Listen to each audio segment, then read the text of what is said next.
Hola, ¿cómo están? Hoy desarrollaré las actividades de la semana 13 de matemática. Corresponde a la competencia resuelve problemas de gestión de datos e incertidumbre. Vamos a la primera actividad. El tema es medidas de tendencia central y de exposición. Tenemos la primera situación que se refiere a la evaluación de atención al cliente. A ver, dice, un banco solo dispone de 2 ventanillas para atender al público. Se busca evaluar la eficiencia de la atención, para la cual se registra el tiempo que invierte cada cliente desde que ingresa al banco, hace la fila y es atendido en una de las ventanillas. Entonces, tenemos aquí los datos de la ventanilla 1 y la ventanilla 2, ¿no? Por ejemplo, el tiempo entre 0 y 10, o sea, los 10 primeros minutos, en la ventanilla 1 atiende 10 clientes, en cambio en la ventanilla 2, 18 clientes. Entre 10 y 20 minutos, incluyendo 10 minutos, en la ventanilla 1 atiende 12 clientes, en la ventanilla 2, 13 clientes, y así sucesivamente. Entonces, a partir de esta situación, tenemos 3 preguntas que responder. El tiempo promedio que demora el cliente en la ventanilla 1 y en la ventanilla 2. Y al final, ¿a qué conclusión llega el banco respecto a la evaluación de la eficiencia en la atención al público? Entonces, lo primero que vamos a hallar es el total de clientes que han sido atendidos en la ventanilla 1 y el total de clientes que han sido atendidos en la ventanilla 2. Bien, entonces ya aquí tenemos, primero vamos a hallar el tiempo promedio que demora un cliente en la ventanilla. Entonces, estos datos corresponden a la ventanilla 1. ¿Ya? Entonces ya tenemos estos datos. El total de clientes que son atendidos en la ventanilla 1 son 90. Entonces, a partir de esto, tenemos que completar la tabla con estos datos. Esto viene a ser la marca de clase. ¿A qué es igual la marca de clase? Acá tenemos al límite inferior más el límite superior entre 2. Entonces, de cada intervalo, límite inferior y límite superior. 0 más 10 es 10, entre 2 es 5, la mitad es 5. 10 más 20 es 30, la mitad, o sea, entre 2 es 15. Y así sucesivamente podemos hallar la marca de clase. Luego, el producto de la marca de clase por la frecuencia absoluta. Y luego sumamos. Entonces, ¿con qué finalidad? Porque para hallar el promedio tengo que multiplicar, no, estos dos datos. 50 por 10, 5 por 10, 50. Acá tengo 15 por 12, 180, hasta 180. 25 por 8, 200. Acá tenemos 200 y así sucesivamente. La suma total va a salir 3.930, ya que ya lo tenemos acá, entre el total de clientes que son atendidos en la ventanilla 1, 90. Entonces, el promedio nos sale ya redondeado a 43,7. Entonces, el tiempo promedio que demora un cliente en la ventanilla 1 es 43,7 minutos. Ahora vamos a la ventanilla 2. ¿Ya? Esta tabla corresponde la atención al cliente en la ventanilla 2. Ya teníamos estos datos, el total de clientes atendidos son 60. Entonces, igual procedemos. Hallamos la marca de clase, ya prácticamente es el mismo en la ventanilla 1, y hacemos la multiplicación. Obtenemos la suma total al final, 1530. Entonces, hallamos el promedio. Tenemos la suma, 90 más 195 más 250, tenemos aquí, sale 1530, entre el número total de clientes atendidos, 60. Y vemos que el promedio de atención al cliente en la ventanilla 2 es 25,5 minutos. A ver, aquí el banco tiene que evaluar la eficiencia en la atención al público. Como hemos visto, el promedio de tiempo de espera en la ventanilla 1, o sea, el promedio es 43,7. En cambio, en la ventanilla 2 es menor el tiempo, 25,5%. Además, podemos ver que acá tenemos 60 minutos a más Si sumamos los porcentajes, 13 más 18 es 31%. ¿Esto qué quiere decir? Que en la ventanilla 1 el 31% de los clientes espera 1 hora o más de 1 hora. En cambio, en la ventanilla 2, en el mismo intervalo, 7 más 5 son 12%. En cambio, en la ventanilla 2, el 12% espera 1 hora o más. Entonces, el porcentaje de clientes que esperan más de 1 hora es menor que en la ventanilla 1. Luego tenemos el intervalo modal de la ventanilla 2. En este caso, en la ventanilla 2, los primeros 10 minutos son atendidos el 30% de clientes. En cambio, comparando con la ventanilla 1, aquí solamente el 11%. Esa sería alguna de las conclusiones. Entonces, la eficiencia en la atención al cliente está en la ventanilla 2. Pasamos a la actividad 2. También son medidas de tendencia central y de posición en diversas situaciones. Vamos a la primera situación. Una distribuidora de artefactos selectivos tiene 5 tiendas. Acá tenemos las tiendas A, B, C, D, E. Bien. Las ventas de cada tienda en el verano, las ventas son miles de soles, se muestran en la siguiente tabla. ¿Ya? La cual tiene algunas casillas sin información para que las completes. Se incluyen además los promedios por tienda y por mes. Con la información dada hay que responder 2 preguntas. A ver, la primera de ellas es cuánto vendió la tienda D en el mes de febrero.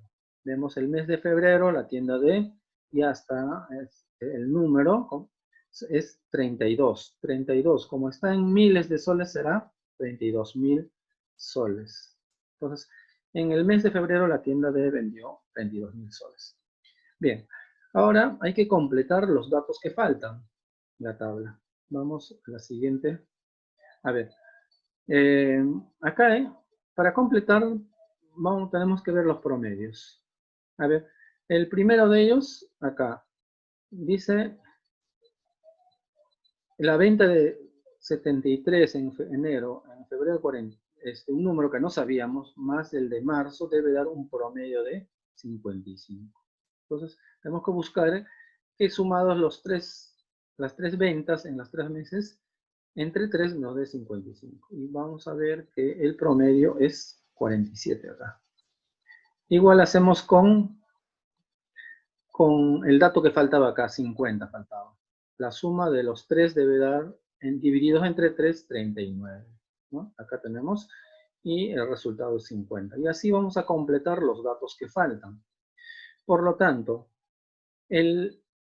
vamos a ver, de acuerdo, en la pregunta nos pide la diferencia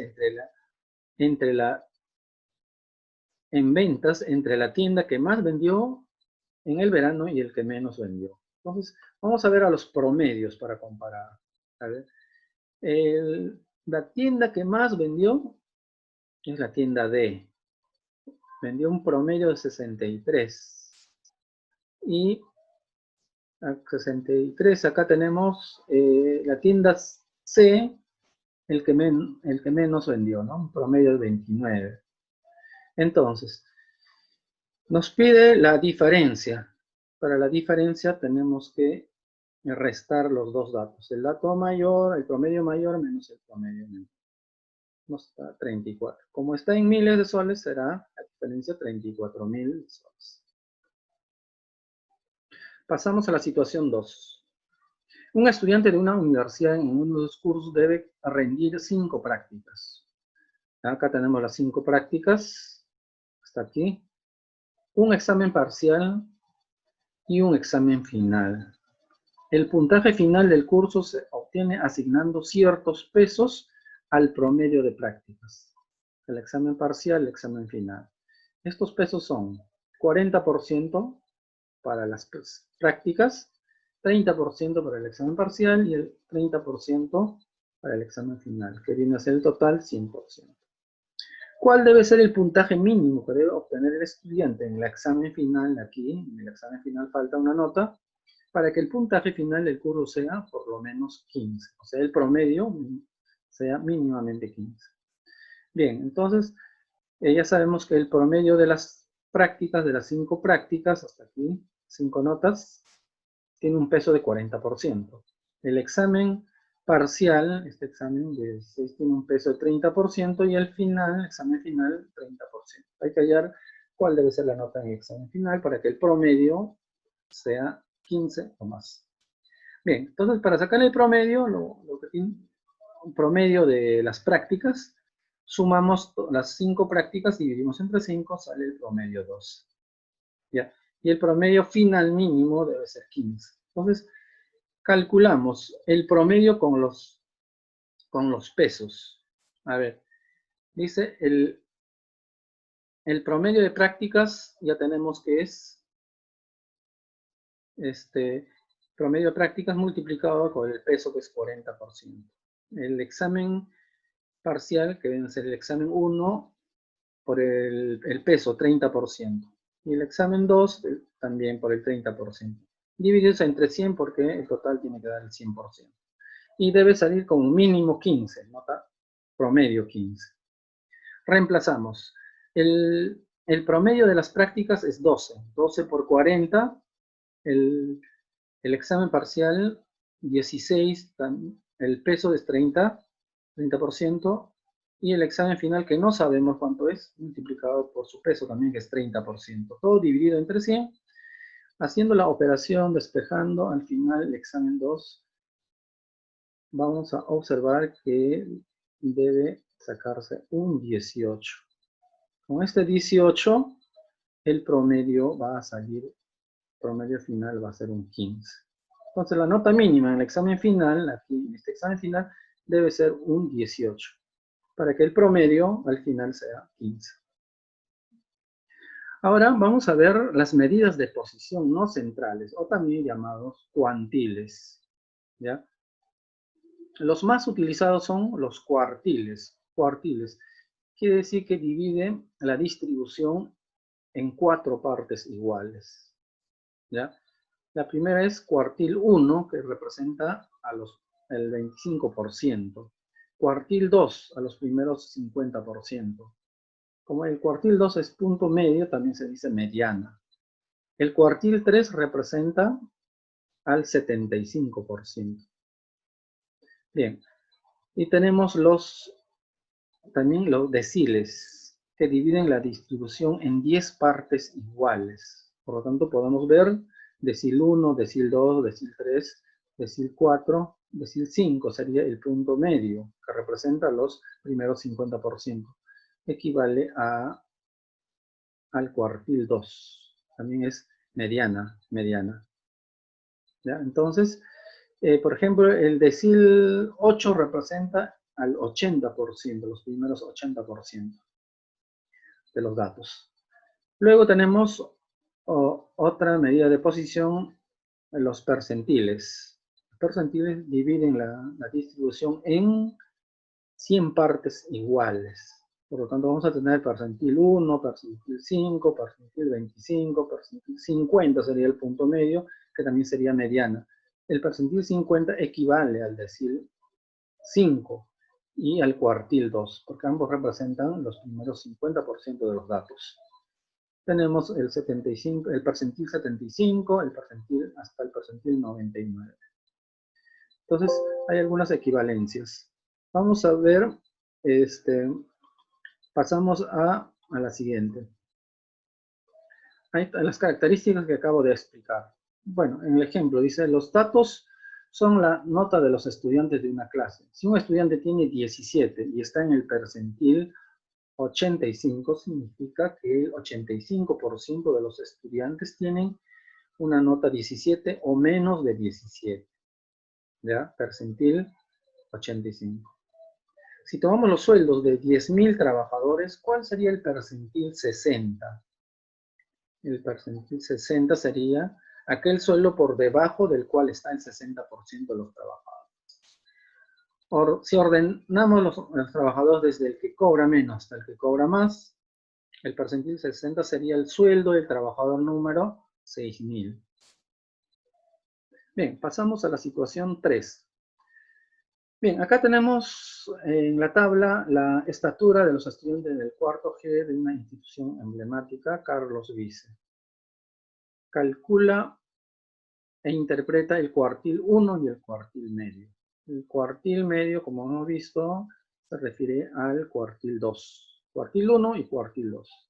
Entonces, primero vamos a hallar el cuartil 1. Para ello necesitamos completar la frecuencia absoluta acumulada. Acá en la segunda tabla ya tenemos, la acumulada es la sumada, 2, 2 más 4, 6, 6 más 9, 15, 15 más 11, 26, 26 más 4, 30. Entonces ya tenemos la frecuencia absoluta acumulada.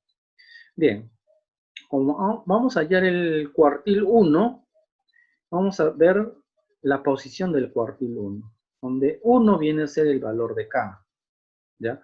N viene a ser el total de estudiantes, son 30 en total, y vamos a utilizar esta fórmula para hallar en qué intervalo se encuentra, en cuál de estos intervalos se encuentra el cuartil 1. Entonces multiplicamos los valores de K, 1 por 30, entre 4, 7,5. Y buscamos 7,5, a ver, y buscamos 7,5 en la frecuencia acumulada. Vamos a ver en la frecuencia acumulada. Ya, ahora sí.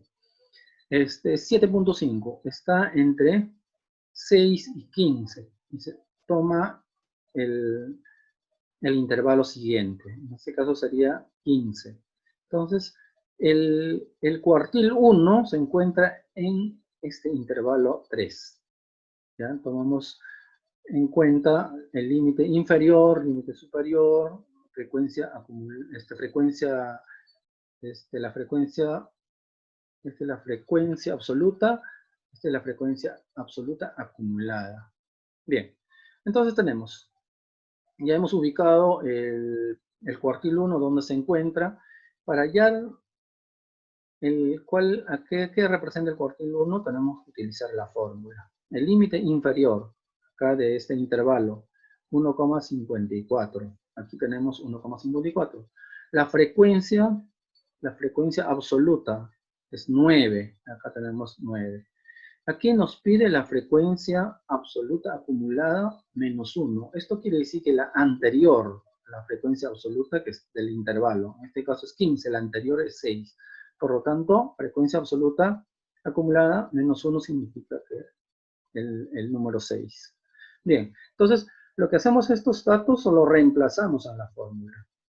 Aquí hemos reemplazado y vamos a obtener que el cuartil 1 equivale a 1,55 metros. ¿Esto qué quiere decir? Que el 25% de los estudiantes tienen entre 1,55 metros o menos de 1,55 metros.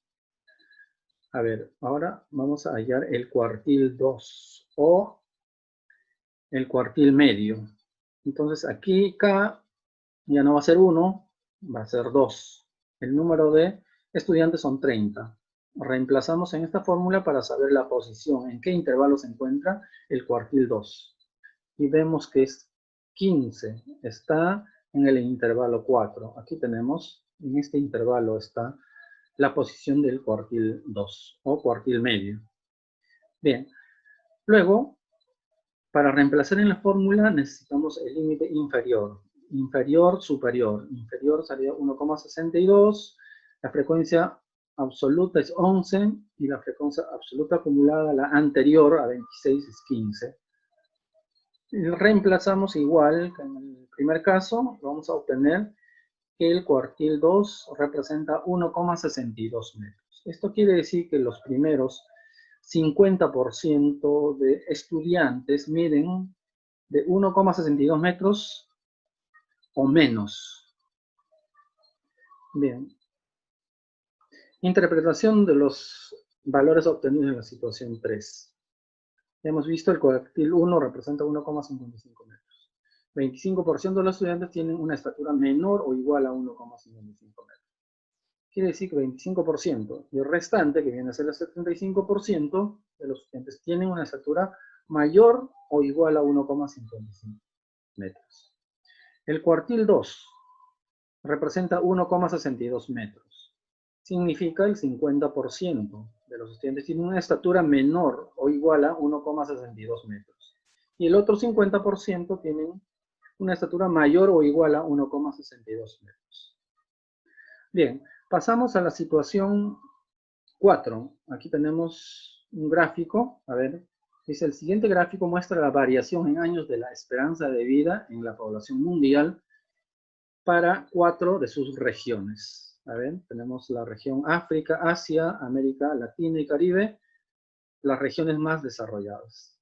Bien, tenemos, dice, con base en la gráfica mostrada se puede afirmar. Acá hay 3 afirmaciones. Vamos a ver si cada una de las afirmaciones son verdaderas o falsas. A ver, pasamos a la primera afirmación. Asia experimentó un crecimiento de 13 años en la esperanza de vida desde finales de los años 60. A ver, el crecimiento de África, a ver, África, desde 1965, casi finales de 1960, la esperanza de vida ha crecido de 59 a 70. Y así tenemos en las diversas regiones. Asia igual, de 54 a 67. Entonces, aquí en este cuadro se ha hecho la diferencia, el crecimiento de vida, la esperanza de vida. En África, de 44 pasó a 49. Quiere decir que el crecimiento de la esperanza de vida ha sido 5 años. En Asia, 13 años. En América Latina y el Caribe, 11 años. En las regiones más desarrolladas, 5 años. Vamos a comparar, a ver, la esperanza de vida desde finales de los años 60. A ver, Asia nos está hablando, experimentó un crecimiento de 13 años. Y vamos a ver, Asia efectivamente ha experimentado un crecimiento de 13 años. Por lo tanto, esta afirmación, la primera afirmación, es verdadera. El segundo, el promedio aritmético del aumento de la esperanza de vida para las 4 regiones del mundo consideradas es exactamente 8,5. A ver, nos habla acá de las 4 regiones del mundo. A ver, vamos a ver el promedio. El promedio. De África tenemos 5, de Asia 13, América Latina y el Caribe 11, y la región más desarrollada 5. Sumamos y dividimos entre 4 y nos sale exactamente 8,5. Quiere decir que la segunda afirmación también es verdadera. Pasamos a la tercera afirmación. Las regiones más desarrolladas han experimentado un mayor crecimiento en la esperanza de vida que los países africanos. A ver, comparamos. Regiones más desarrolladas han experimentado 5, crecimiento de 5 años de esperanza de vida. Y de África, también 5, son iguales, pero acá dice que las regiones más desarrolladas han experimentado un mayor crecimiento. Por lo tanto, esta afirmación será falsa. Luego tenemos la situación 5. De la selva peruana se suele transportar frutas en camiones que se dirigen hacia la capital. La siguiente tabla de frecuencias muestra la cantidad de gasolina que consume una flota de camiones diariamente. ¿En qué intervalo se encuentra el percentil 20? A ver, el percentil 20. ¿Qué significa ese valor? Entonces, para ello, si nos dan esta gráfica, esta tabla, vamos a completar con la frecuencia absoluta acumulada. Acá ya lo tenemos. Acumulada es la sumada. Y el total tenemos un 76. Ya sumado todo, 76. Bien. A ver, tenemos entonces, ubicamos la posición, nos pide el percentil 20, Por lo tanto, el valor de K sería 20, el total tenemos 76. Entonces calculamos, reemplazamos en esta fórmula K por N entre 100, porque estamos hablando de percentil. 100. Multiplicamos y dividimos, tenemos 15,2. Quiere decir que el percentil 20 se ubica 20. A ver, como es 15,2 entre 8 y 23, por lo tanto consideramos el siguiente intervalo, 23. Entonces, este es el intervalo 2. Trabajamos con estos datos del intervalo 2. Bien, entonces tenemos, a ver, para hallar, vamos a, hallamos la amplitud, el ancho. El ancho viene a ser, acá sería 30 menos 20, sería 10. 10 tenemos. El límite inferior es 20. La frecuencia absoluta, acá tenemos 15. Y la frecuencia absoluta anterior, la frecuencia absoluta acumulada es 23, la anterior es 8. Y luego estos datos los reemplazamos en la fórmula. Y hacemos la operación, vamos a ver que el percentil 20 es igual a 24,8 galones. O sea que, percentil 20, el 20% de los camiones consumen menos o igual a 24,8 galones de gasolina. En cambio, lo que queda, el resto para el 100% sería el 80% de camiones consumen más o igual a 24,8 galones de gasolina. Bueno, eso sería todo. Gracias.